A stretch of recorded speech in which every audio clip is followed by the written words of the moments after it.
Wani bawan Allah har yanzu a cikin gidan haya yake zaune. Allah bai hore masa abin da zai mallaki nasa ba. Wasu bayin Allah kuma har yanzu a cikin gidan haya suke zaune. Wani bawan Allah mashin ne yake karɓa ba nasa bane ba na haya ne, yana son Allah ya bashi nasa. Wani bawan Allah matsalarsa mota ce aka bashi ja yake ba tasa bace ba. Ana masa wulakancin duniya, shi kuma arzikin nan ai na Allah ne. Kuma Allah zai iya ba kowa arziki. So tunda arziki na Allah ne, Allah zai iya ma kowa. Ga abin da zan faɗa maka da izinin Allah dan uwana, albarka sai na Rasulullahi. Sai na zama ɗaya daga cikin wanda gwada abin da za ka yi nawa ya fitar da kai daga cikin bakin ciki alfarman manzon Allah. Insha Allah idan har na baka wannan lafila ce ake yi, raka'a bi tak ake yin ta a rayuwa. Amma ana so sai ranar Juma'a daren Juma'a ake yin ta. Albarkan manzon Allah idan ka yi da niyyar Allah ya baka gida ka fita daga cikin gidan haya, Allah zai baka gida. In ka yi da niyyar Allah ya baka mota da ko babur ko wani abu ko hayaniya ce ta aure, Allah ya hore ma, Allah ya baka rinjayi. Albarkan manzon Allah, albarkan annabi a gurin Allah, Allah ba zai kunyata ka ba. Dan haka ka manta da yi wa annabi salati da kuma yi ma al'umma shiyarin. Ku yi ma al'umma annabi shiyarin, duk wanda ya shiyarin din nan wallahi Allah zai bashi lada, kuma Allah shi ma zai yalwata masa rayuwarsa.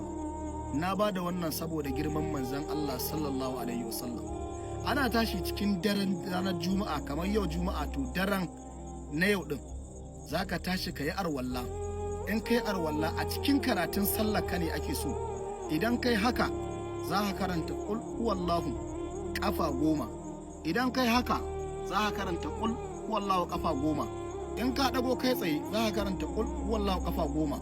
Lokacin da kai sujada za ka karanta qul huwallahu kafa 10. Idan ka dago za ka karanta qul huwallahu kafa 10. In ka koma za ka karanta qul huwallahu kafa 10. Idan ka miƙe tsaye qul huwallahu kafa 10.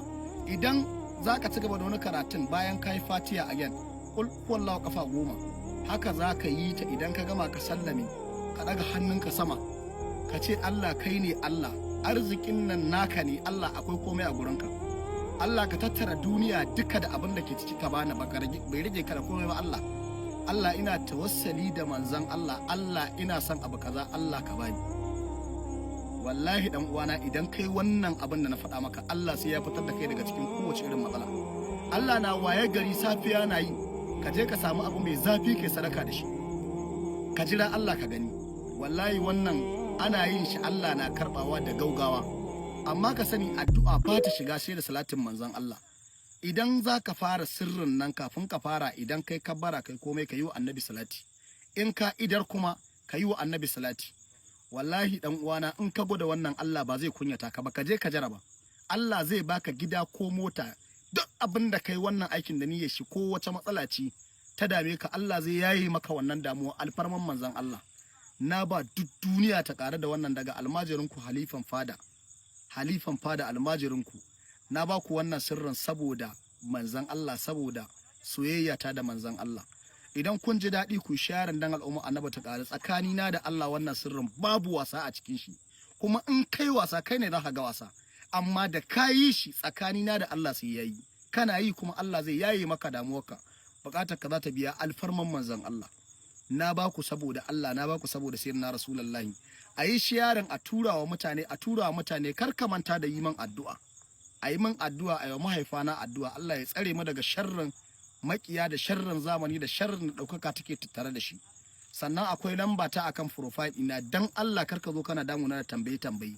Ban gane kaza ba, ban gane kaza ba, an faɗa ma yin da zaka gane.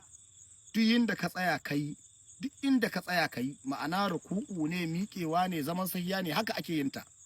In ka gama sannan sai ka faɗi buƙatunka, Allah zai yaye ma damuwa ka, buƙatar ka za ta biya alfarman manzon Allah. Sannan ina ma kowa fatan alkhairi. Wanda yake son namba na WhatsApp kadai banda kira, ko kuma idan wani aiki ne zan masa, kakka kira ni, WhatsApp ne kadai banda kira. Sannan magana ake min, ba rubutu ake min ba. 090 3 6 8 8 7 8 6 7 5 7. Wannan ita kadai ce namba ta. Duk inda kaga wani account a Facebook ko a TikTok ko a Instagram ko ma ina ne, in dai ba wannan namba bace, to ba namba ta bace ba gaskiya. Nambar nan ita kadai ce kuma an ka kira zaka ja kashe take, amma an ka mun magana a wasu zan maida ma alfarman manzo Allah. In ban samu lokaci na maida ma ba taran zan maida ma mutane na iya yawa. Ine ma kowa fatan alkhairi. Allah ya bar mu da annabi daga almajirin kwalifan fada jibiya masoyin manzo Allah. Allah ya bar mu da manzo Allah, ine ma kowa fatan alkhairi.